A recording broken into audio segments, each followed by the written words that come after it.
Ladies and gentlemen, welcome back to Maple Leafs Media. We got Clarky, aka Clarky Snipes. We got myself, Jake. Welcome back, Clarky. How you doing tonight? I'm doing fabulous. It's the weekend, Saturday night. You know, how can you complain? It's great. It's a great weekend, and Leafs won last night. They're going to win tomorrow night. Hopefully, we're going to get into it. But I got big hopes for the Leafs this year. Big hopes. It's a weird Saturday night without Maple Leafs hockey, and it's going to be weird when the Maple Leafs play at 4 p.m. tomorrow. A bunch of weird stuff. We're going out to Alberta for the first time this season. We're going to be doing that multiple times this year. Let's extinguish the Calgary Flames. As you saw in the title, Extinguish the Flames. Toronto Maple Leafs, Calgary Flames. This is a preview. For everyone in the comments section, we're going to be doing some score predictions, player predictions later in the show. So drop your thoughts, your comments, whatever you want to talk about throughout the show. We'll get to as many comments as we can. But there's some news, so we'll start off with that. Travis Boyd. Travis Boyd he's going to be joining the team in Alberta. Travis Boyd, he's a winger, and he has won a Stanley Cup with the Washington Capitals. So it's going to be exciting to see what he brings to the lineup, and maybe we'll see him play in Alberta. I wouldn't be surprised to see it. But there's a question I want to start off with. And Clarky, I want to get your thoughts on this. We're going to jump right into it. You saw the guys in the title. In the thumbnail, you saw it. Wayne Simmonds and Matthew Tkachuk. So my question to you, will Toronto versus Calgary become a rivalry this season? I mean, that's a question that we got to see what happens. But, we usually don't see these matchups year after year. Leafs only play Calgary once or twice a year, so it's really hard to get a rivalry started when you're not playing a team a lot. We have rivalries with who? A Boston, a Montreal, a Philly, because we play them a lot throughout the year. So I think it's simple that now that we're going to be playing Calgary 8, 9, 10 times, it could definitely become a bitter rivalry. And we also, you put it in the thumbnail, but we know who they got in Tkachuk, and we know that Tkachuk can really cause a rumble with other teams. So that could happen. We've seen Calgary and Vancouver last year had some really heated rivalries. So who's to say the Leafs can't be part of that? I'd love to see it. I'd love to see a big rivalry. Yeah, I mean, we saw them have rivalries with Calgary, Vancouver, Calgary, Los Angeles with Drew Doughty and Tkachuk, and then there was also Edmonton. The Battle of Alberta is always heated, but it was on another level last year. I think that Toronto-Calgary, it's going to be a rivalry starting this year. 9 times you're seeing each other. That's seeing a lot of the same faces quite frequently. But let's ask what Matt Stajan has to think about it. Well, it's going to create such great rivalries with the Canadian teams. The teams that didn't already have them. Obviously, we have, the Leafs Habs, Leafs Sens, and then Calgary, Vancouver, and Calgary Edmonton have their own rivalries. But it's going to create even more of that with the other teams. So it's really exciting. For all us hockey fans and people in Canada. It's a lot of games against one team, and you're doing it against 6 other teams in Canada. So I think it's going to be fun. I think Toronto and Calgary are 2 of the better teams in the division. If I was to, put some money on it. So Matt Stajan, he wouldn't be surprised to see it, and neither would we. I think that anytime you see a team as frequently as 9 times in a season, that's a lot of familiarity, and I wouldn't be surprised to see a lot of fights between these teams. Maybe not in the first game, but I wouldn't be surprised to see Wayne Simmonds, Matthew Tkachuk go at it a couple times later in the season. Matthew Tkachuk, he's one of those guys that you want on your team, but you don't want to play against him. He gets under your skin a lot. Yeah, I mean, Tkachuk, I think we'd all love to have him on the Leafs. I think he's definitely an energizing player, and he brings a lot. He brings a lot to the table, whether it's scoring, getting assists, fighting, making big hits. He's a great player, and he's definitely also a player on an opposing team that you really don't like and can get under your skin. So whenever another team has a player like that, there's always chances of a rivalry. And we see some in the comments here too that like Chuck Fleet saying that's a big yes. Kachuk saying, Sledge Hockey saying Kachuk will be hated. So, I think a lot of the Leaf fans in here tonight are really certain that this could be a bitter rivalry.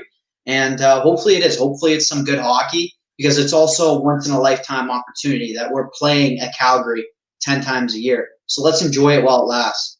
Yeah, I think that these are going to be very entertaining games to watch. And Jason here says Calgary ranks 6th in goals per game at 3.67. They've also played 3 goals. Or 3 games. I'm not going to discount that stat, but they've just played 3 games, and we've got a lot more stats about the Maple Leafs and the Calgary Flames. This matchup, we've got a lot more stats coming in, but we've got a question here from Henny M, and I like this. Do you think injuries will affect the Maple Leafs? Clarky, let's get your thoughts on this first. Henny M, that's a great question. I mean, I know you're always in the comments, so keep shooting them up all night long. But, it is a concern for the Leafs right now. Having Matthews out, obviously he's day-to-day, so it's not too big of a deal. But still, having him out, probably our best player. So that's difficult to see. And then we have a young guy like Robertson, who a lot of people have said big things about him this year, and he's been very talented in the OHL. And we're all excited as Leaf fans to see him take the next step. To see him get injured in his debut, that's got to hurt. That's something that none of us wanted to see. And then also, Thornton being out.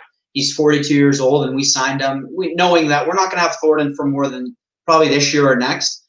And to see him go down too. So there are some key injuries right now for the Leafs. And, it is definitely concerning. Obviously, we don't think Thornton was going to play the whole season, but it's concerning to see some of these players down right now. But Chuck is right. We do have the depth that, we can go deep with our taxi squad. We got really young talent on the Marlies, as well as lined up on the cusp of being NHL players. So I don't know. I think we're well positioned too. Yeah, definitely. I agree. And we need the depth to take over. We saw it last night with some of the bottom 6 getting goals, contributing. We saw Adam Brooks score his first NHL goal. But definitely, the injury bug, it's hit the Maple Leafs pretty hard through the first 6 games of the season. Thornton, Robertson, Matthews, these are all big names and crucial pieces to the lineup. And notice how it's all in our forward group. It hasn't hit our defensive group yet, and I'm emphasizing yet. Hopefully it doesn't get there too soon, but I would expect it to throughout the season. Our depth needs to take over, and we've got a lot of depth on this team, but it comes to a point where our depth, it's going to run low, and our depth's just going to need to continue taking over. Jason makes a good point. It's going to be all about which teams have the most depth this year. Yeah, I think that's a good point by Jason, and also Nevin. He has a good comment too that, I think a common theme across the NHL this year is going to be injuries. And in any professional sports league, this is an extraordinary year. So we live in extraordinary times right now, and one of that is that there's going to be more injuries. There's going to be more players out, and more guys are going to get opportunities. So I think that's also could be looked at positively for guys like a Sandin, a Liljegren, or Lehtinen, or some of our forwards that haven't been able to really crack the even bottom 6, to have them in the lineup and give them an opportunity. Who knows? Maybe they can make some magic out of it. You never know. Yeah, I mean, injuries are going to be more common this year. I believe so too. We have a pandemic, so that's also going to take its toll. And you look at what happened in the NFL. They didn't have a training camp, and that affected the players. There's a lot more injuries in football, and I'd expect the same to happen in hockey. But it's really going to be about which teams have the most depth throughout the season and who can come in and step in and play a pivotal role for their teams. But let's talk more about this Calgary-Toronto game, these 2 upcoming games, and let's really talk about some special teams. We saw Jason in the comments. He was giving us a bunch of special team stats, and we have some prepared for you as well. So let's start off with this. The Maple Leafs are actually the 2nd most penalized team in the NHL, with 63 penalty minutes in just 6 games played. That's a lot of penalties. That's what do you think of that? Yeah, I mean, everyone shoot your comments in about the penalties the Leafs have taken thus far in the season. But yeah, in my opinion, it's definitely an issue for the Leafs. It's too many penalty minutes. I know some of it has been fighting. Simmons had a fight in the first game, so that's like whatever 10 minutes. But I mean, like, yeah, there's been a lot of minor penalties that probably didn't need to be taken. And I know we can't place the blame on one player. Some nights, some players had more than others, like Bogosian in the opening night. But again, like, that's just the starting game and the situation. But I think a lot of the penalties the Leafs have had, they've been penalties that didn't need to be taken. I think during Edmonton game, for instance, a lot of it was hooking or tripping. And maybe that's we're in bad positions to begin with, and players have to take those penalties because they're caught. But, that's definitely something that we need to address as a team, because where do penalties lead to? Power plays, and we know what power plays can lead to. But I know also our penalty kill has been pretty good this year, so that's definitely been a glimmer of hope. Yeah, definitely. We need to cut down the penalties for sure, because they are going to come back to bite us later in the season. Down the stretch, they're really going to burn us. And I mean, we're talking about our penalty kill efficiency throughout the season. We saw our penalty kill was the 6th worst in the NHL last year. It's improved so far this season. But let's talk about Calgary's power play so far. Calgary's power play, they've scored 6 power play goals in just 3 games, and they've converted on 16. They've converted 6 of 16 attempts for 37.5 power play percent through their first 3 games. That's a very effective and efficient power play unit. Our penalty kill needs to step it up even further if we hope to be effective against this team. Yeah, I mean, looking at the lineups that Calgary has for their power play, it's lethal. You got to give it to them that, Kachuk, Monahan, Goudreau, and then they play Lindholm on the point. I think they run an umbrella, but, they know the formula to success on their power play. They're almost scoring half the times they go on the power play. So I think that's an even bigger point for the Leafs, that we can't take bad penalties against a team with a hot power play, because that could easily lose us the game. If we take 3 or 4 bad penalties and we get 2 or 3 power play goals against, that could lose us the game and cost us the game right there. So I think that that's definitely going to be touched on by Keith before the game, that, discipline has got to be key, because if the Calgary power play sets up, you never know what could happen. I know Edmonton too. Last year, they had the worst power play in the league. But we even saw this year that they had some nice looks, not every power play, but some power plays on us. So, whenever you're playing a team with skilled players and they've got a hot power play, there is cause for concern for sure. Absolutely. Calgary, they've got a good power play. And even though it's just 3 games, I mean, we've seen their efficiency. And I wouldn't be surprised to see that continue. Jason makes a good point here. Leafs penalty kill ranks right in the middle of the pack at 81.8%. And that's an improvement from last year. Definitely a massive improvement. But it's very early in the season, and we need to step it up even further if we're going to be effective against this power play right here. Calgary's power play, it can be lethal, and they've scored a power play goal in all 3 of their games so far. So let's not take our penalty kill success so far for granted. Let's continue. Well, first of all, let's take as little penalties as possible. We need to stay disciplined, but we also need to clear the puck effectively. Yeah, I'd be curious what everyone thinks of our penalty kills so far. I mean, I think it's had some moments where it's been very concerning in terms of, like, we've seen some power plays that the opponents have had that they've almost scored on us a few times, hit the post. I know Edmonton got pretty close. But there's also been glimmers of hope. I think that some of the Leaf forwards have come on with a lot of energy. We've been winning key faceoffs in both the defensive zone and neutral zone, all over the ice. Our faceoffs, we'll get into it. Our faceoffs is one of the hottest parts of the game right now. But yeah, again, it's one of those things where it's good to have a good power play, a good penalty kill, but you don't want to be on a penalty kill to begin with, because it's dangerous to run the risk of getting, and right now we have the 2nd most penalty minutes in the league, of getting a lot of penalty minutes in a given game. Like, it just puts us at a disadvantage. Yeah, it does. And I like this comment here. Discipline is going to have to be a talking point. Let's talk about the discipline. We have looked really good this year so far, but these penalties are going to cost us games.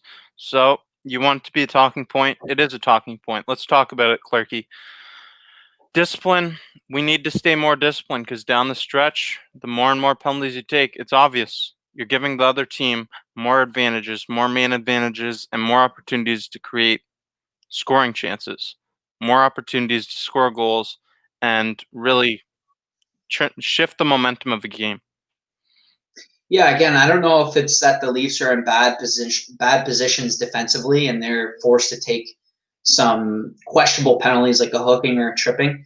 But yeah, I agree with you, and I agree with the comment that it's definitely got to be a talking point. We got have to clean it up because I don't think any playoff team just goes and takes penalties loosely and it wants to be on the penalty kill. So it's a part of the Leafs game right now that we have to clean up. Thankfully, we're only a few games into the season, so we have a lot of time to clean that up.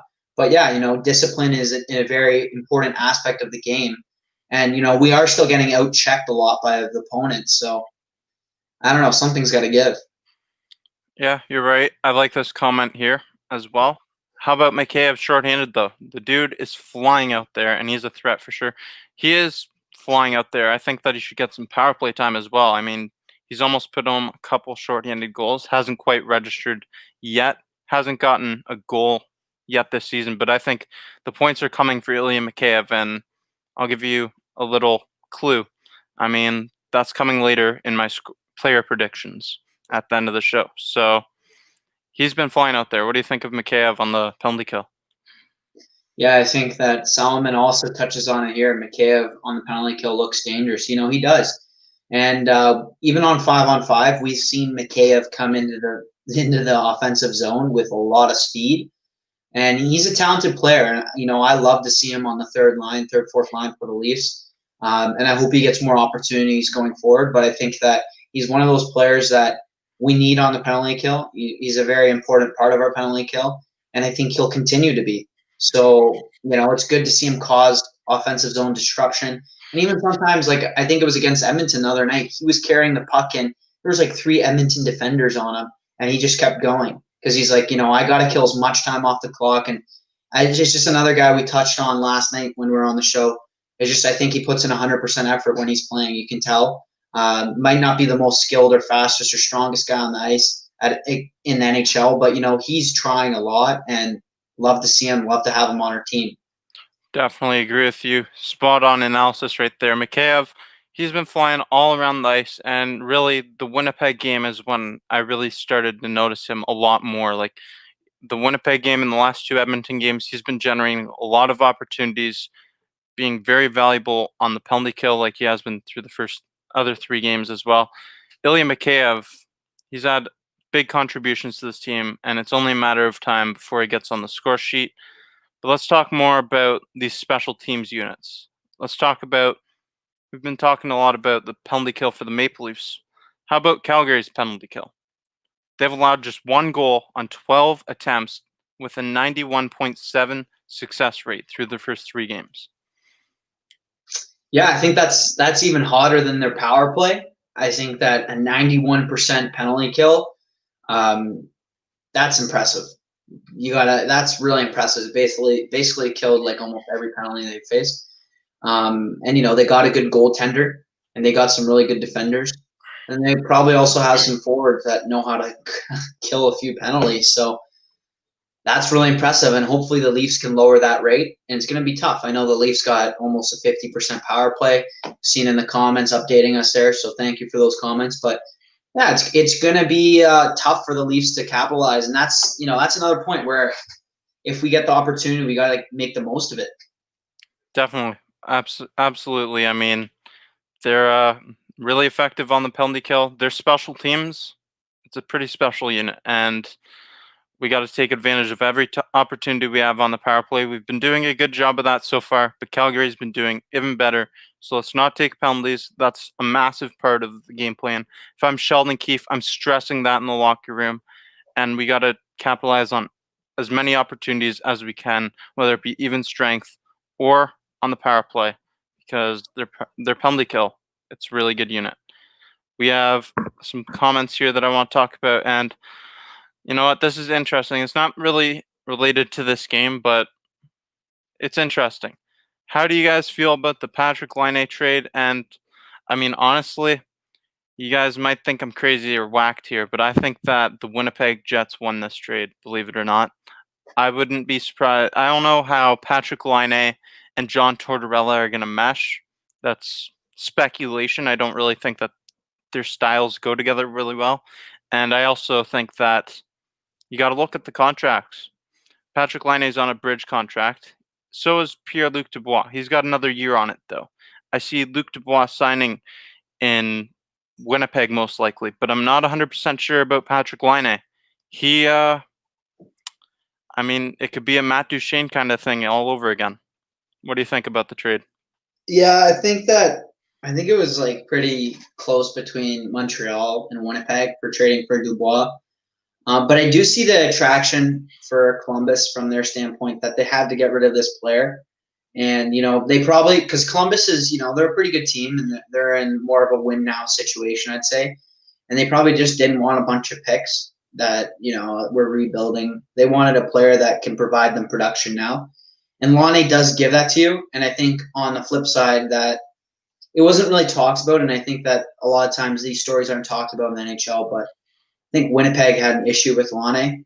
Maybe that was Paul Maurice, or I don't know what was going on there, but it seemed like there was some sort of tension in the locker room, and he was quote unquote injured against the Leafs. And maybe he was, maybe he wasn't, but I think it's good for both teams to kind of offload players that had difficult situations.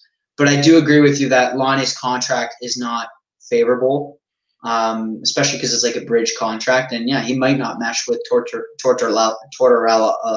So I don't know. They're rolling the dice, but both teams are. Yeah, both teams rolling the dice, but I think that it remains to be seen. There's a lot of potential for both teams, both great players, and Jack Roslovich also went to Columbus.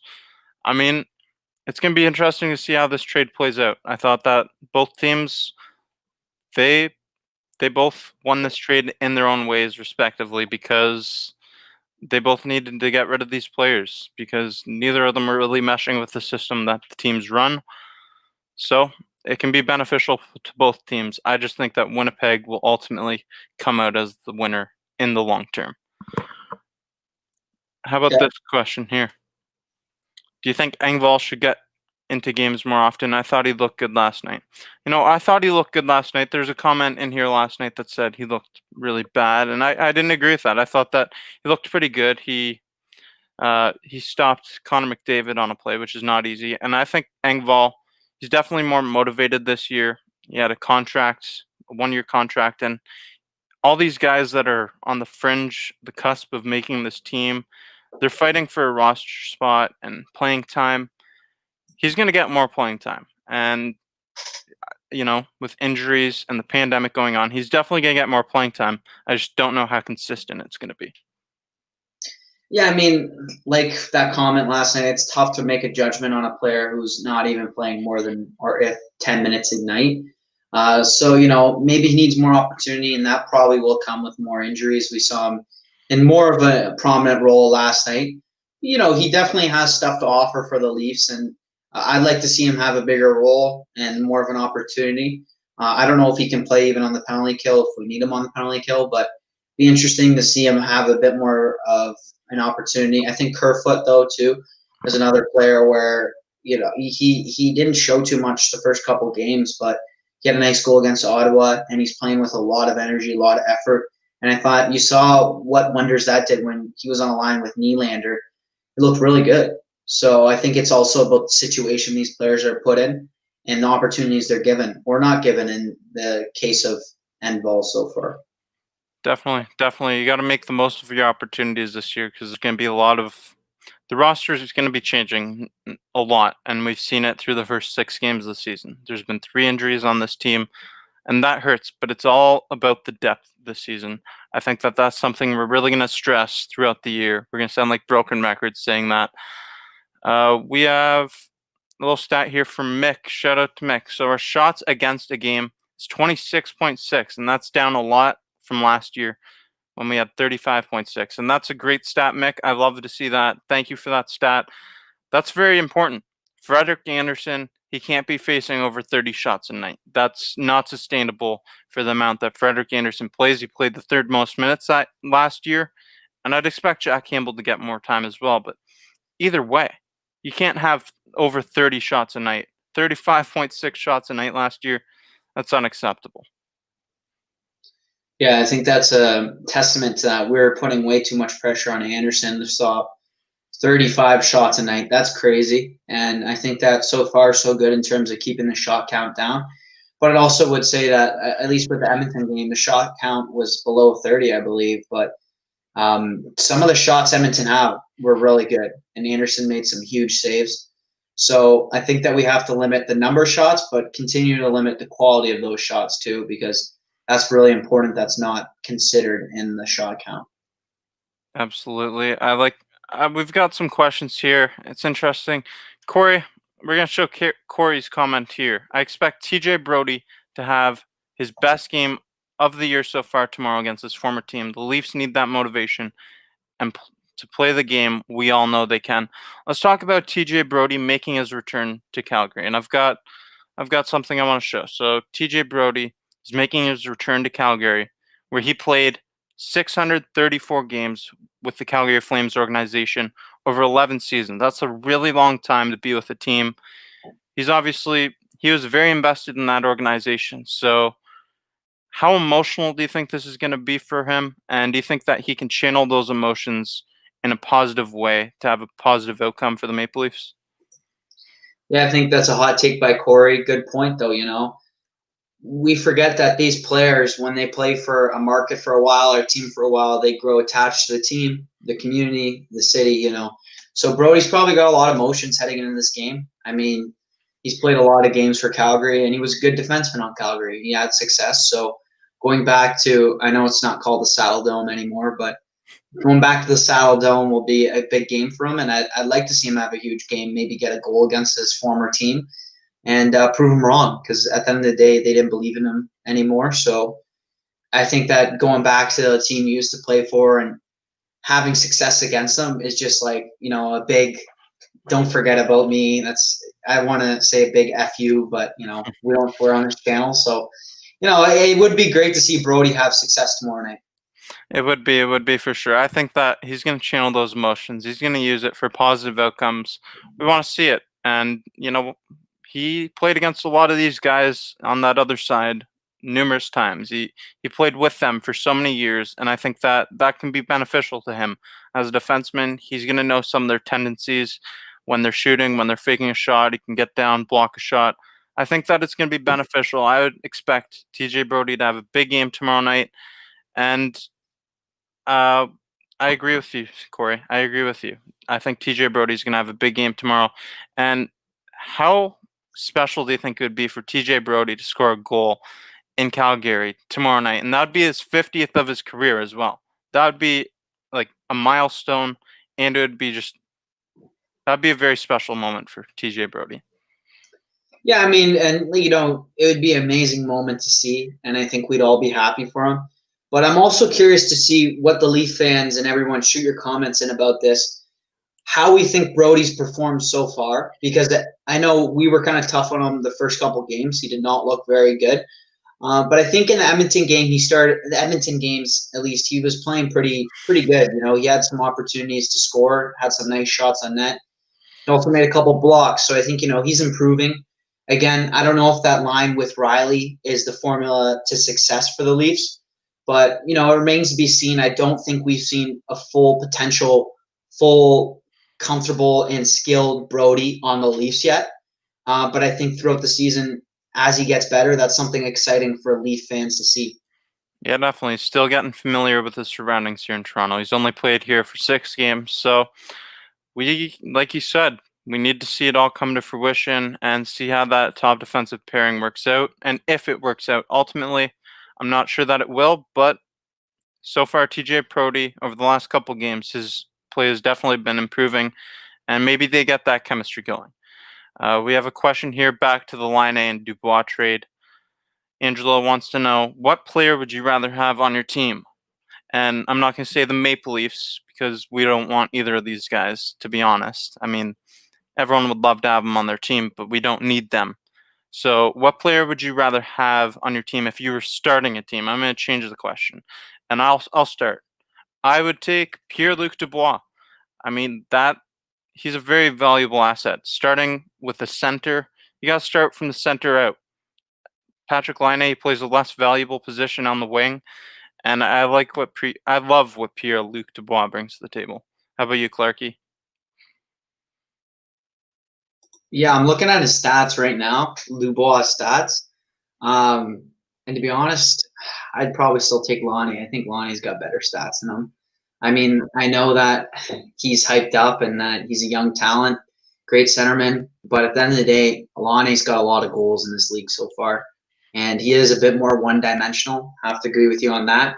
But he's a goal scorer. He's a sniper, and we can't forget how good he is. So I'd have to go with Laine, but I respect your decision.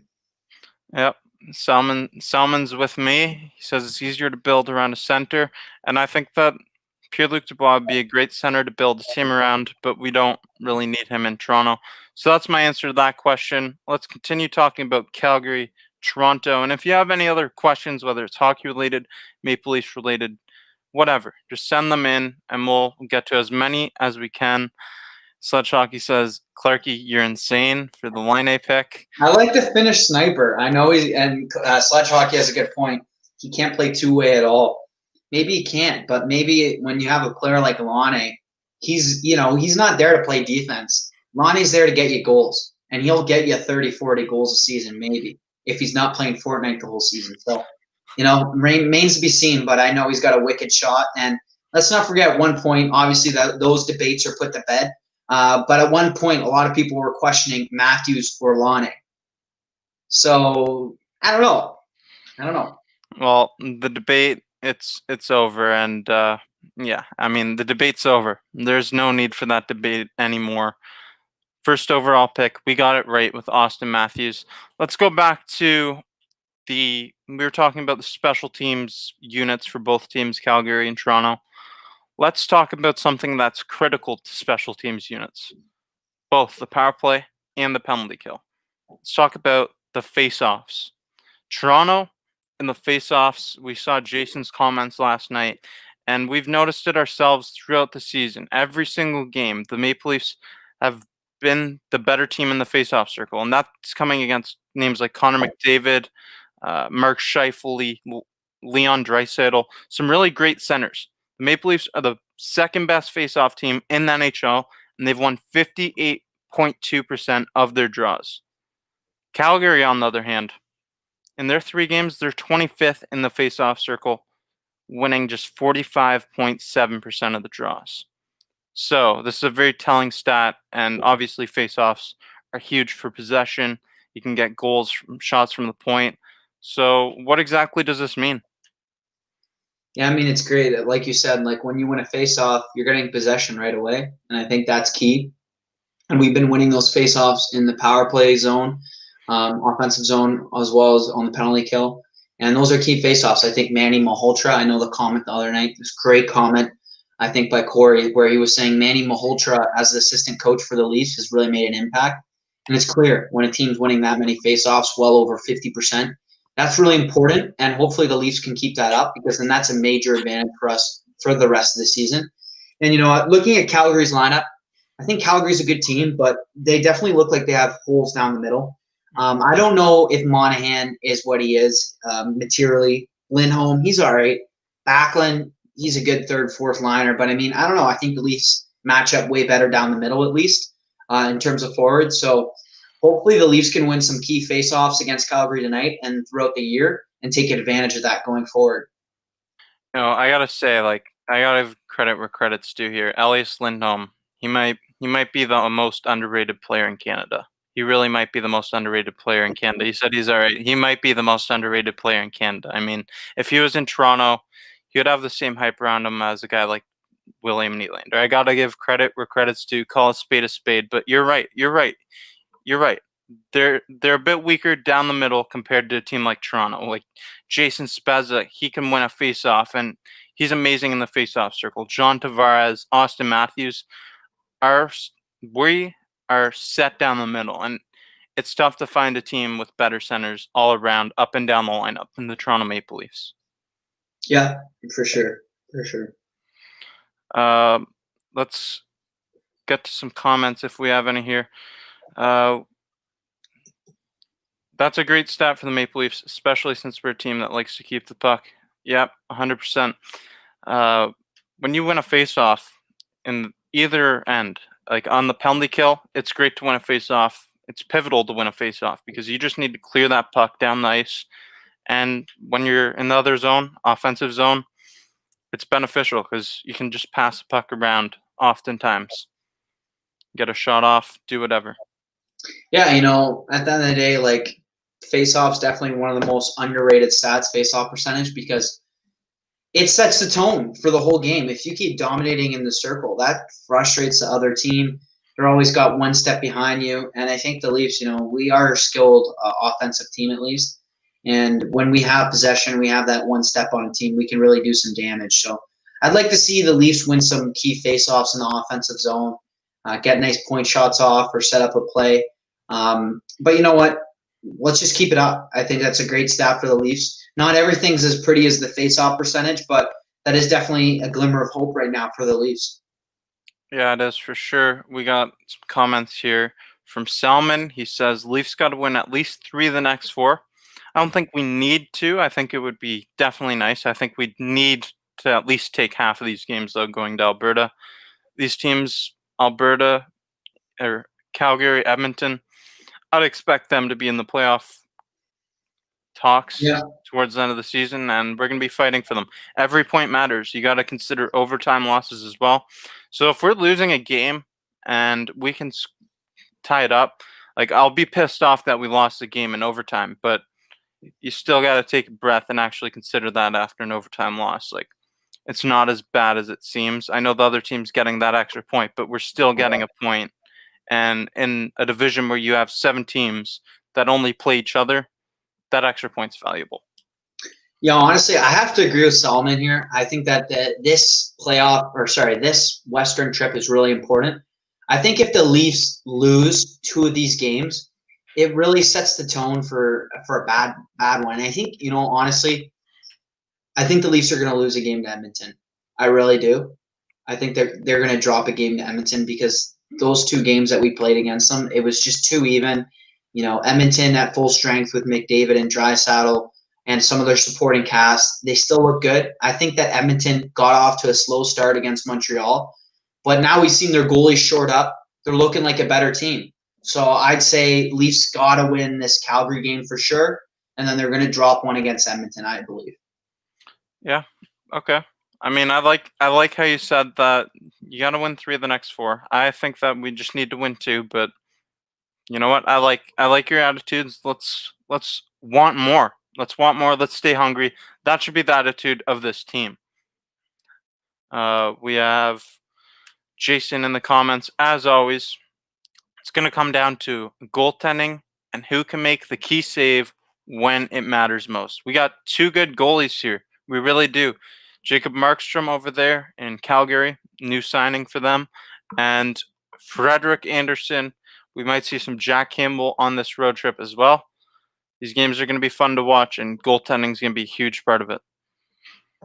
Yeah, I think so. I think you made a good point. Leafs Nation, keep commenting. Do you think how many starts should Andersen versus Campbell get? I personally think if they split it, they went 2-2, I wouldn't be that upset. I mean, Andersen definitely is getting hotter right now, but again, I think a little bit it's like that Kawhi Leonard. It's load management. We need to make sure that we don't overplay Andersen, and we have a Jack Campbell for a reason. So I'd like to see Campbell get at least 1 start in Alberta, and I wouldn't be upset if we saw 2. Yeah, that's fair. I mean, I think you should get 1 for sure, and if Frederik Andersen's struggling, we give him a second one, but I think that Frederik Andersen is your starting goaltender. I like what Selman has here. 3 for Campbell, 1 for Andersen. I agree with that. That's my take on this.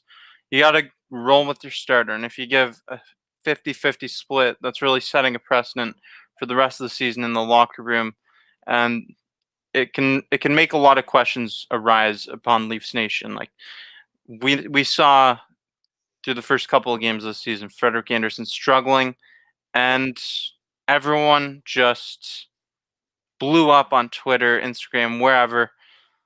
I think 3 for 1. We have some more comments here. Corey says alternate all 4, 2 for 2. He's with you. What happens if Jack Campbell gets hurt, and we do not have Aaron Dell anymore. So that would mean our backup is Michael Hutchinson again. Yeah, I mean, that would definitely throw a wrench into the plans, but I think we'd have to believe in Hutchison. Yeah. I mean, we'd have to give Hutchinson some time, like it or not. We would have to. And this is a good comment as well. We finally have a solid backup goalie. Let's take advantage of that and play him more. Clarky thinks we should play him 50-50 split this Alberta trip. Alberta trip, yeah. Alberta trip, yeah. I personally don't. But you know what? Either way, I wouldn't be disappointed to see Campbell get more starts. I wouldn't be disappointed to see it. I just think with the locker room and all that, taking all that into consideration, that's my reasoning for it. But I get your point. I get your point as well, and I respect that. Let's talk. We were talking about the goalies, and a lot of people, they got on Freddie to start the season. So let's take an opposite approach to this. What Maple Leafs players have impressed you the most to date through the first 6 games of the season? And I'll start off with the name. I'll start off with a name that's really, really impressed me. And he's someone that you kind of expect him to impress you. John Tavares. How about what we've seen from JT? Johnny Toronto. He's got 7 points here through the first 6 games of the season. He's looking damn good out there. He is the heart and soul of this team, the captain, and you'd love to see the players that need to contribute in big ways and in big time moments. John Tavares, what do you think of him through the first couple games? I can't argue with that pick. I think he's really looking like a true leader right now. And, JT, at the end of the day, we can look at his stat line, but he does so many things other than just score goals and get assists. He made a lot of defensive plays the last couple games. He does a lot of things that don't go noticed if you don't pay attention to his game during each and every night. So, JT is a great pick.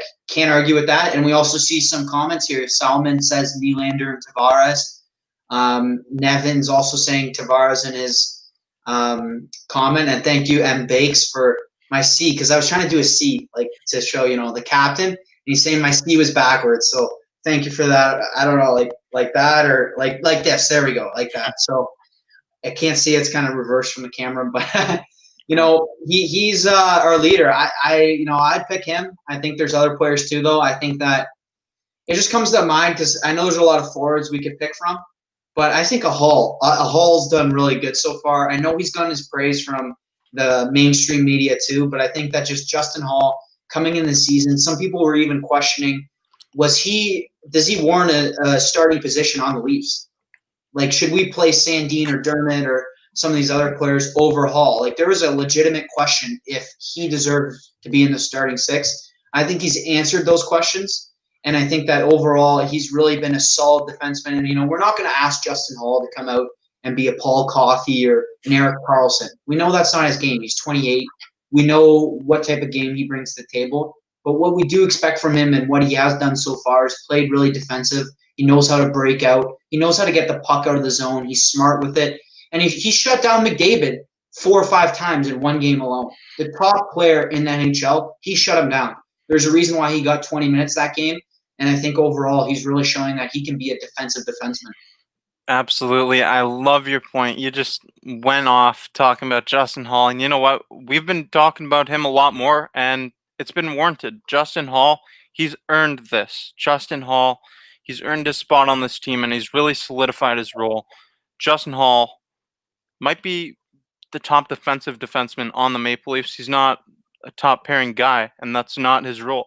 He doesn't need to be. Justin Hall plays his role very effectively, and you love to see what Justin Hall has been doing for this team this year.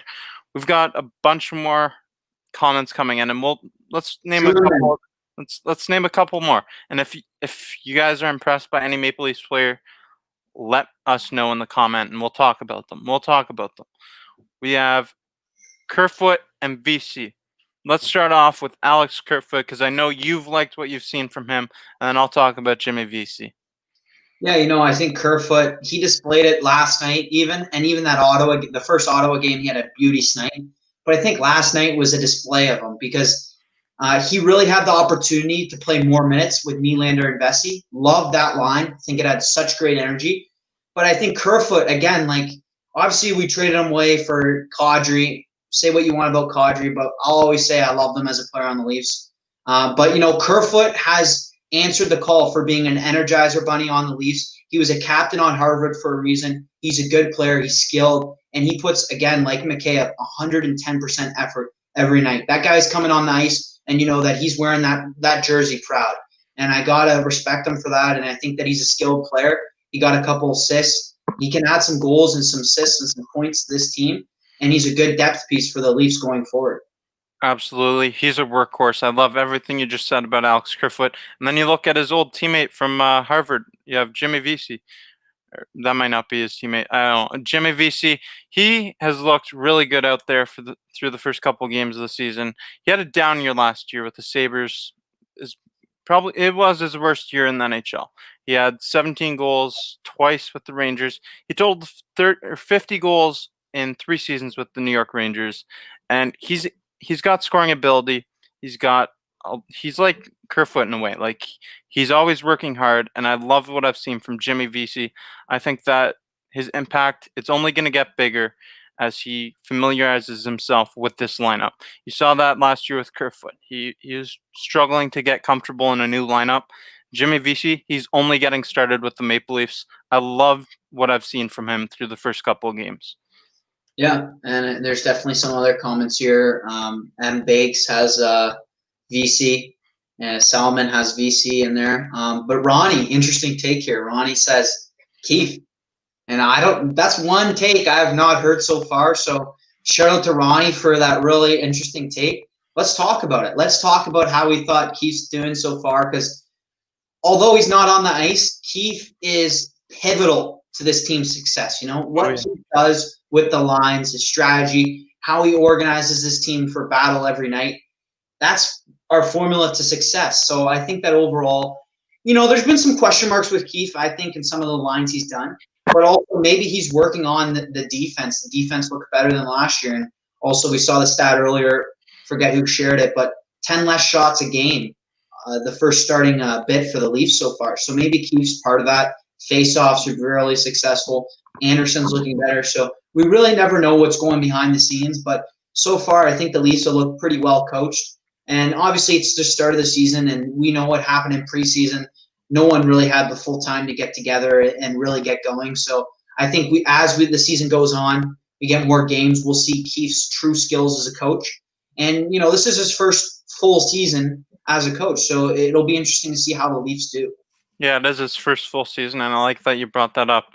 Last year with the team, in his first 15 games, he had the best record in the first 15 games of any Maple Leafs coach. Their first 15 games, he had the best record of all, and that's a very telling stat. There's been a lot of Maple Leafs coaches, and coming in after Mike Babcock, I really think that this locker room, they like him. They look up to him. He's a player's kind of coach, and Kasimir Kaskasuo, I've had him on for a past interview. He attested to that. He is a player's coach, and he was the coach for the Marlies. They won a Calder Cup, and I mean, that speaks for itself. A lot of these guys were in the HL with him. So he has familiarity with a lot of these guys, even though he hasn't been here a very long time for the Maple Leafs at the NHL level. He's got a lot of familiarity, and that's a valuable asset. Yeah, I think at the end of the day, too, like a player's coach, that's probably a bit of the opposite of Babcock. And, we need some spark for the Leafs. There's got to be some change, and we haven't had success the last few years. So, yeah, what do we got here? One thing I like about Keith is how he's willing to take risks. He's willing to change things up when it's not going well, That's definitely a big point. And we don't talk about this a lot in sports, but I think that there's a lot of GMs and coaches that they don't want to take risks because they don't want to make fools of themselves.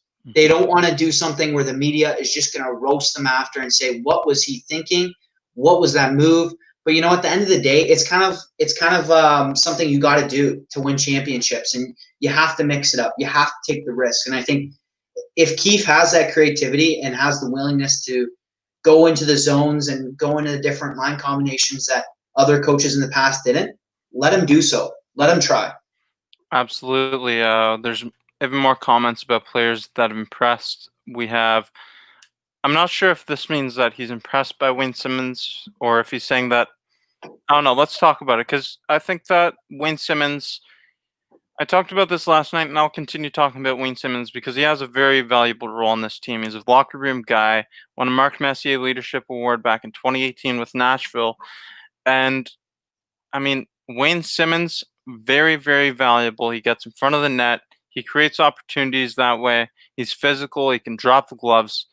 I mean, I think we're only seeing him get familiar with this lineup, and Wayne Simmons, he's been getting his chances. It's only a matter of time for him to get on the score sheet. Yeah, I think Mick has a good point. I'd say two things here. One, to counter what you kind of said. Yeah, he has had his chances, and I'd say maybe one or two times would have liked to see him finish. And he was close a few times, very close last game. He had almost goals like within a couple inches of going in. So he's been close, and he's had a couple bad bounces. But at the same time, what I would say about Simmons is he's also a product of the situation he's in. And I think right now Keefe has tried to get involved on the power play, but 5-on-5, his minutes have been really limited. He's only playing close to about 10 minutes a night. So I think that has an impact on any player. And he's also playing on the fourth line. So that doesn't really do a player justice when they're put in that type of situation. And maybe with injuries, he'll have the opportunity to move up and down in the lineup. But I would like to see him have a bigger opportunity and bigger role in the Leafs. But again, I think Simmons is also, like Chuck nails it on this comment. Simmons is a monster on the ice. He's not just there to get stats. Like, we don't need Simmons to get 20 goals like he did on Philly, 20, 30 goals. We need Simmons to be there as our spark plug, our energizer buddy, a guy that's going to drop the gloves, stand up for his team, be a leader. That award he won, you'd say it time and time again. He's won that because he leads through his play, and he's an off-ice and on-ice leader, and we love to see that. Yeah, definitely. And you know what? It's really unfortunate that Nick Robertson got injured, obviously for his health and everything, but it's really unfortunate because I really liked what I saw from that line of Jason Spezza, Wayne Simmons, and Nick Robertson. I thought playing with these two guys, it's beneficial for Robertson, but playing with Robertson, it's beneficial for these older guys who aren't as fast as Nick Robertson anymore. Nick Robertson on that fourth line with Wayne Simmons and Jason Spezza. When Nick Robertson's available again, I expect Wayne Simmons and Jason Spezza, their production is going to go up for sure. And I think they'll also get more playing time because you don't want Nick Robertson playing, like 6-8 minutes a game? You don't want that. Yeah. I mean, and Mick, to follow up here, says I think he can get offense 10 to 15 points. No, it's fair. That's not that much. But, I mean, again, like, we'd love to see some of these depth pieces for the Leafs pick up some points, especially early on in the season. Because, it takes more pressure off the top. If we can spread the wealth a bit more on the offense, it takes more pressure off the Tavares, the Nylander, the Matthews and Marners of the world. And, there's more. We got power. We got backup for you. You don't need to worry about getting all the goals every night. Yeah, for sure. We have Corey here saying, after all the hype, I need to see more of Mikko Lehtinen. The guy clearly has skill, and I hope we see him a bit on this trip as well. So yeah, Mikko Lehtinen, he's played in 2 games, and that was as a 7th defender. And it's hard to make an impact when you total 15 minutes of playing time in 2 games. I think that he still has potential, and he can be a valuable asset on this team. He'll get his time. He'll get his playing time for sure, but we have so many defensive depth pieces, Rasmus Sandin included. We need to find times to get everyone involved. Yeah, Leafs Nation, I'd like to hear your comments on the Leafs depth pieces. I know that like Sandin, Mikko Lehtinen, Liljegren, those are all guys on the bubble right now. And I know that our top 6 so far looked pretty good, but we also know a Bogosian. I think Bogosian might be pivotal in the playoffs, but he's not going to play the full season. So there's got to be opportunity for other players, and it'd be interesting to hear some of the opinions and what they think. But I think Corey has a good point. I mean, Lehtinen, we haven't seen a lot of him. And I think your point, too, about it's also a product of the situation he's put in. And right now he's not getting a lot of ice time, so it's hard for a player to show off that skill. But we'll also think we need to consider, you think he's like 22, 23. He's like 27. So yep. He's a seasoned player in the KHL. And I think that KHL is a different type of game, so it'll take time for him to adjust. But he's also maybe ready. He's maybe ready now to be inserted more in the lineup and have a bigger opportunity. So it'll be interesting to see how Keefe plays him going forward. Absolutely, and you're reaching out to Leafs Nation, everyone in the comment section, and while you guys are commenting your thoughts on Clarky's question, I'm going to ask you, make sure you smash the like button and hit the notification bell. It really helps us out. If you can, share this video, tell a friend to tell a friend, share this channel with your friends. It really helps out the growth of this channel. And every time you guys comment, it's more stuff to talk about. The longer we're on here, we love talking to Leafs Nation. So just drop your comments, drop your thoughts. We appreciate your viewership. We have a comment here. I like our depth so far, but if we get the chance at the deadline, I'd like to get another solid top 4 defensive piece. So that's going to be tough to do, bringing in another top 4 D-man. And yeah, I also have to think about the quarantine rules, because bringing a player into Canada, you have to have 14-day quarantine period. What do you think of this comment, Clarky?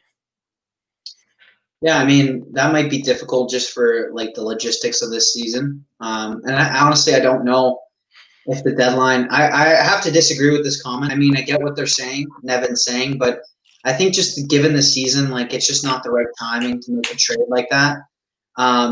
Maybe in the off season, depending on how the Leafs do, we reevaluate and see where our strengths and weaknesses are, and maybe we need another top 4 defenseman. I think that's when you pull the trigger on a trade like that. But I think just at trade deadline, with what's going on, it's just such a up in the air, uncertain season. And I also don't know what the market's like. Nevin, if you have a name to follow up on that, a top 4 defenseman or anyone, if you have a name that you think the Leafs could trade for, shoot it. But I just don't know the market for players right now. Yeah, it's going to be really difficult to bring in anyone this year, and like, who are we going to trade away? That's also another thing we have to consider. Depth is very valuable, and I like our depth pieces that we have to this puzzle. I think that this team is constructed really well for this 2021 pandemic season. This is a good point here as well. Not at the trade deadline, more like February. You have to also consider the 14-day quarantine period. So 14-day quarantine period, it's going to have a big effect on trade deadline as well, I think, because later in the season, it's going to be more difficult than ever before for these players to mesh with a new team. Yeah, for sure. There's a few more variables this season where it's really difficult to just bring in a new player, especially if they're from an American team. We know the further complications that has. But, it is still an issue with the Leafs, so we'll have to see going forward. Yep. Back to Justin Hall. The guy blocks shots, isn't a small guy. And you know what? Let's do a fill in the blank. Let's finish this comment. He's extremely valuable. Extremely valuable to this team. Justin Hall, underrated and extremely valuable. He's really solidified his role in this team. I'm not too sure about a specific guy, but we're in a once-in-a-lifetime opportunity with the Canadian division. We have a hell of a chance to make a big run.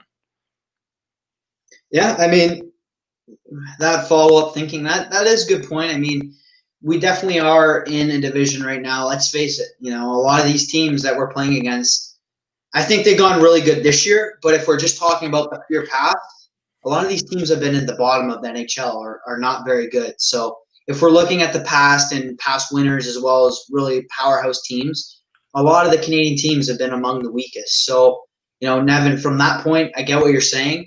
But I also just think, it's just more complications this year. It'll be difficult to pull off a trade, integrate that player in the lineup, especially like at trade deadline. Maybe a bit earlier we could do that. And also we'd have to see who's available and where, who would we trade and what would we do to bring that player in and who would we get rid of.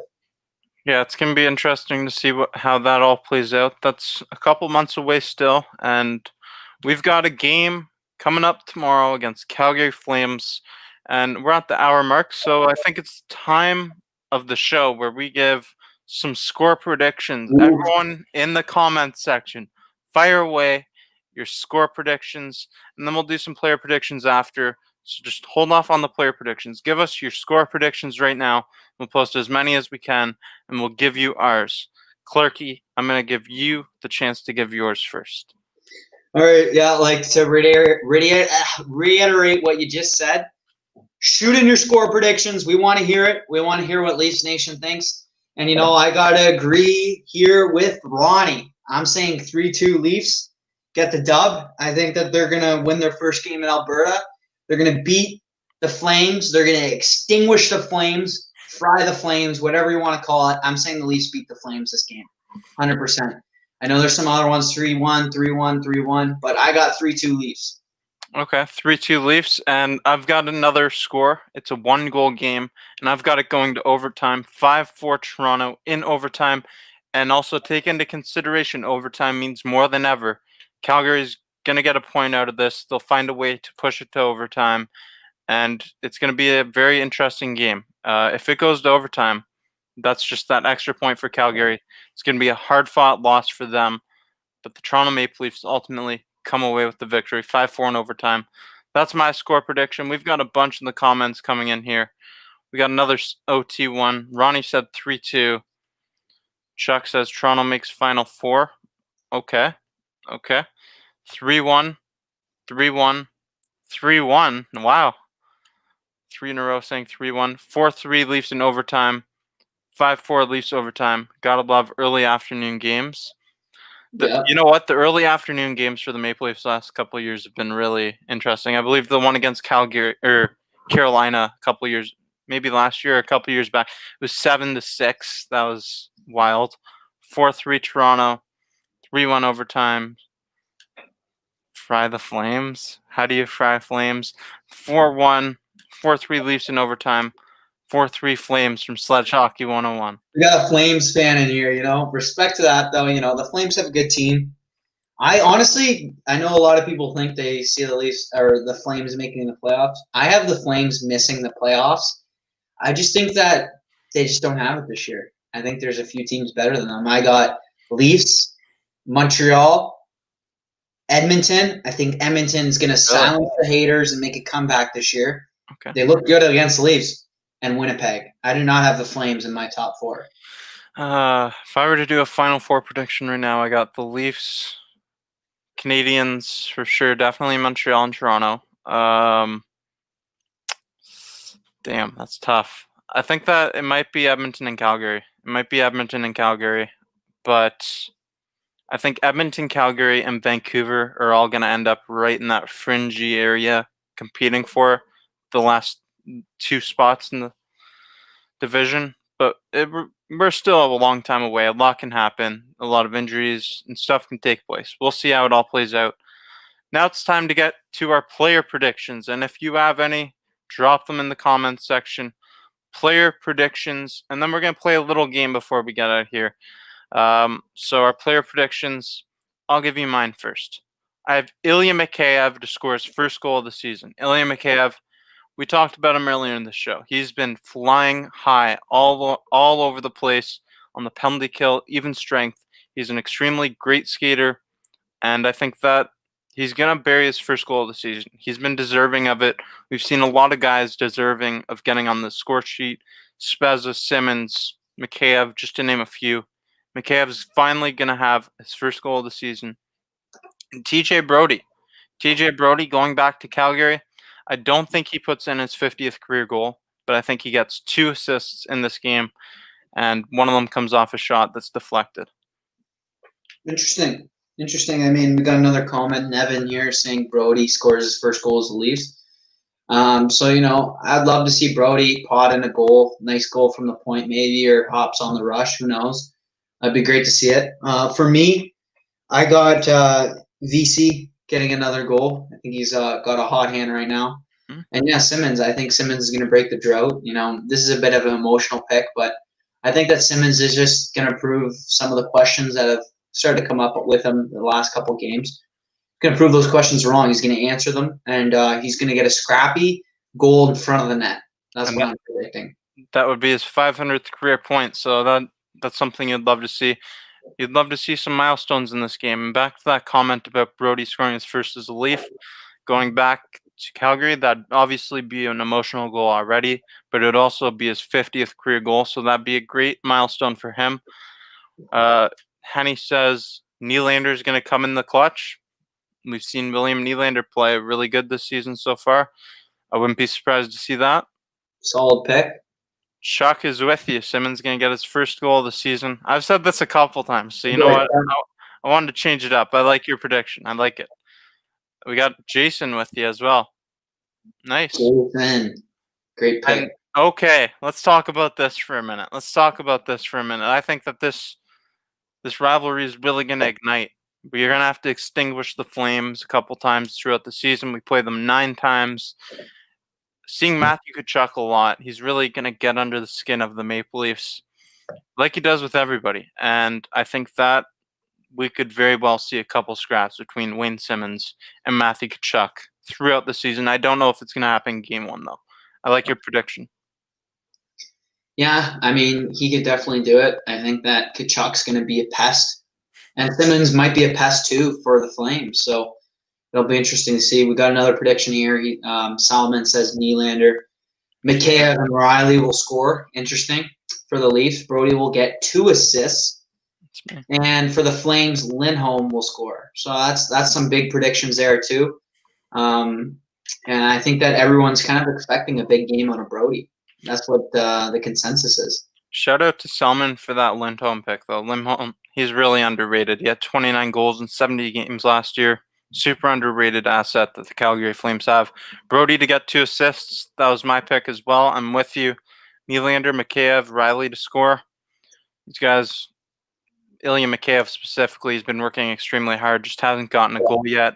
Morgan Riley, wouldn't be surprised to see him get a goal his first of the season as well. That'd be beneficial for my fantasy team. And William Nylander, you're never surprised when you see him score. Ronnie says John Tavares will score, and I'll also take TJ Brodie to score his 50th career goal. Nice. Big expectations from Brodie here. Everyone's on the Brodie train here. Everyone's expecting Brodie to have a big game going back home. I am too. Marner, a goal and an assist. John Tavares, 1, and Matthews, 1, and Morgan, 2 assists. Okay, Mitch Marner. Let's talk about that for a second, actually, before we get to that game. Did you know that Mitch Marner, right now, as of today, he's tied with Mark Stone for the lead in points throughout the NHL. He has 8 points in 6 games, so that's pretty impressive. I liked what I've seen from Mitch Marner so far. Yeah, he's also kind of done it quietly. You know, when I think top Leafs, I don't know if I'd have thought of Marner being like the top player for the Leafs thus far. But, you know, he just somehow quietly gets those points, and he comes in every night, produces. And another guy where he's arguably one of our best players, and we need him a lot. And he's showing that he is a nuisance to other teams. So shout out to Marner for those 8 points. Tied for top. And, you know, that's sweet. So we can't take Marner for granted because he's a great player. He's a great talent. And you know what? I see the profile picture here. He's got Mitch Marner in the profile picture. Shout out to him. Mitch Marner, you know what? He said that before the season he wants to shoot the puck more. And he's gotten 4 goals. We've seen him take a lot more shots. And people were getting on him for that because he was missing the net the first couple of games. But he's taking more shots, and you'd love to see him pass up some of these passing opportunities, because a lot of the times last year we were just shaking our heads because he'd just pass it too frequently. Love to see him shoot and take the shots necessary. Yeah. And just to say to everyone, you know, if you haven't already, smash the like button. It really helps out. Smash the sub button. We're trying to come on here as much as we can. I know Jake, he's producing content all the time. But, yeah, back to the Marner. You know, Jason has a good point. I think Marner will have a solid 3-point night. Maybe he will help out my fantasy. You know, that's probably a really good player to have on your fantasy right now. But, yeah, I'd say that, you know, Marner is just one of those players that sometimes we forget about him. And maybe it's because we just know he's going to be on our team. We know what he brings to the table. But I think that it remains to be seen. But I think Marner is just such a good player, and he's going to be such a good player for so many years to come. And, you know, leading the league right now, it's amazing. It's amazing. Yep. Mick Roberts says Marner is 1 point shy of 300, and I actually didn't realize that. So I'm going to have to make an edit for the Instagram and Facebook. Thanks for that fact, Mick. Watch out for that edit, Mitch Marner. You might get that 300th point next game. How about this comment from Jason, always contributing his thoughts in the comments. Shout out to Jason. Hyman is underrated, and that's one of the players I wanted to talk about as well when we were talking about players that have impressed us throughout the season. Zach Hyman, he's got a goal and 2 assists. He's a workhorse. He's always been a workhorse, and he's so valuable to this team. What he does in front of the net, he gets back defensively. Zach Hyman on the penalty kill, wherever, Zach Hyman is so valuable. Yeah, and again, like if you're just like a stat cruncher, they'll be like, why is Hyman on the team? But when you look at Hyman and his play, he does a lot of intangibles. He brings a lot to the table that you can only see with your eye. You see him when he's causing disruption, whether it's on the penalty kill, down low in the offensive zone, in front of the net, in the offensive zone, screening the goalie, causing disruption. The other night when I think it was Matthews got that goal, or Marner's goal against Ottawa, Hyman was a big role in that. He screened the goalie, caused a bit of disruption. So he plays a big part a lot of times on goals, but he doesn't actually get an assist or a goal on it. And I think that that's just such an underrated part of his play. And yeah, Surrey says here, Hyman is underrated. It's true. He is underrated. Very underrated. Extremely underrated, and we're happy to have him in the Maple Leafs. He's so valuable, and it goes far beyond what he contributes to the score sheet. I think he had over 20 goals last year, and I mean, it goes beyond what you see on the score sheet. Just what he does on the ice. You look at the film, he is so valuable, and great point. Really hoping Hyman can re-sign here, hopefully for a discount. We'll see. I don't like to ask players to take a discount. It would be nice, a hometown discount, but he's deserving of all the money he has going his way. Yeah, to a certain extent. Obviously, we can't be paying Hyman like $8 million a year or anything like that. But yeah, no, he definitely deserves a solid contract. And I think too, he's really important to Toronto as a team. And I think he loves the community. I think he's from Toronto, right? So yeah, he's a great player, and he does a lot of things for the Leafs that we just do not notice on an everyday basis, and we need to give more appreciation towards. And yeah, hi, John Howard there. Also, yeah, Mick Roberts. Mick Roberts has a good comment. Brings his lunchbox to work every night. Perfect comment. You know, Hyman is like the working class of the Leafs. You know, he'll come and he'll just put in his work. Nose to the grindstone. He's going in every day. It's a 9-to-5 job for him. He's not clocking out till he gets what he needs to do done, and he does what he needs to do. He contributes, and Hyman's a guy you can never say, oh, he's coasting. He's not putting in the effort. Mm-hmm. Hyman literally will come off the ice, and I saw this against Edmonton. He'll come off the ice gasping for air because he just goes that hard every shift. Yeah, he's a blue-collar type of player, and we'd love to have him on our team. Wouldn't want to see him in any other uniform. How about this prediction from Joe Siska? Justin Hall hat trick. I'd be surprised to see that, but you know what? He's been deserving of a hat trick the way he's been playing out there this year. I'd love to see it. I mean, I don't know how he'd get those goals. Maybe a couple clap bombs from the point. Maybe he joins in on the rush, but hey, if we saw Hall get those goals, maybe we could start talking to him as more of I don't know, top 2 defenseman if he starts getting all those goals.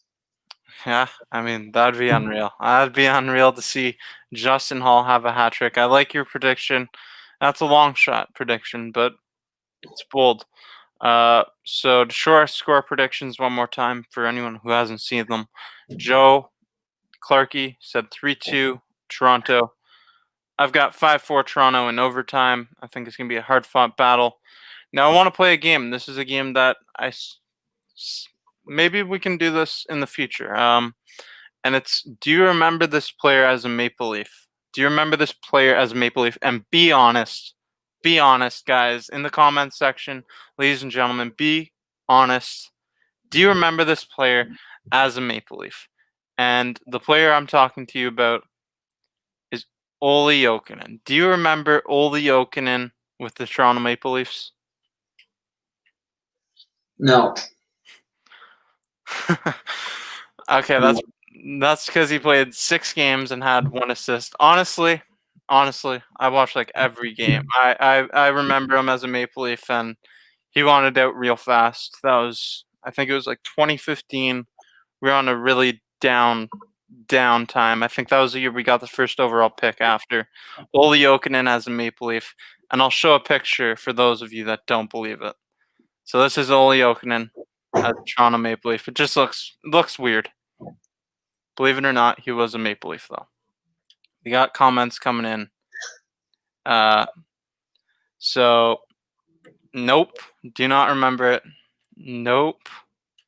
Mick remembers it. 2015. What a time. What a time. Yes, Oli. I know the name, but don't remember him as a Maple Leaf. Yeah.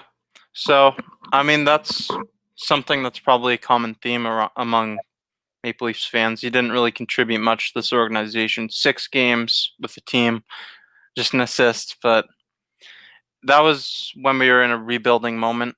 We were in a real rebuilding team. And shout out to Mick here. Shout out to Mick. I haven't missed a game in 15 years. You know what? Shout out to Mick. Wow. Shout out to Mick. That's amazing. Anyone that ever has a streak like that, you got to share that. Shoot your streaks in if you have a streak like that or some sort of Leaf thing. But that's amazing. That's amazing. Congratulations, Mick. Yeah, he literally bleeds blue and white. Love to see that, Mick. And love to see in the comments section here. Damn. That's right. Damn. Right on, Mick. Yo, mama. Right on, Mick. Love that. Right on, Mick. Shout out to Mick. Loyalty at its finest. Respect from all of us here at Maple Leafs Media. So, I mean, I think that's all we've got for you. Try to end the show on a bright, happy note here with a game show. So, Clarky, do you have any closing words for the viewers of Maple Leafs Media? Well, you know, I think what Mick just said touches on the passion that unites us all. I think that we as Leaf fans, I know there's a lot of new names in here even tonight. I think Mick, you're a new follower here, so if you are, smash that sub button. We love to see your comments every night. There's also a lot of followers in here that come in every night, day in, day out, and they're watching and supporting us and supporting the Leafs, because that's what this channel is about. You know, we're all just diehard Leaf fans. This channel is by the Leaf fans and for the Leaf fans. You know, at the end of the day, our channel or Jake's channel, I'm just a guest on it, but this channel is nothing without you guys coming in and commenting every night, showing your support, giving the like button. So I just say, just keep coming in every night, watching and sharing your opinions, because it's really important. Also, again, thank you, Jake, for setting this up, having me on, and also continuing to produce content and being active on social media. So thank you for that. And I also just like to say to everyone, you know, it's crazy times we live in, but stay positive, stay safe, stay healthy. And, you know, we got hockey. We got the Leafs on tomorrow night, and that's all that matters. So go Leafs, go. Go Leafs Nation. I love what you just said, and thank you to everyone who's been watching this video with us for the last hour, 20 minutes, whether you're with us for the whole time or just a couple seconds. Thank you for watching this video. Thank you for everybody who contributes to Maple Leafs Media. It's impossible to have this channel without you guys. The viewers, your comments. We're going to get some of you guys that are on here all the time coming on a show in the near future. I want to do some more stuff with the viewers, have a big viewer party, and just have like 10 of you guys on here. The maximum we can have on the screen is 10, and I want to fill this screen all the way. Jason says, go Leafs, go. Thank you all for watching this video. Cheers to that. Go Leafs, go. And until next time, I'm your guy Jake with Clarky, aka Clarky Snipes. Go Leafs, go. Go Leafs, go, baby.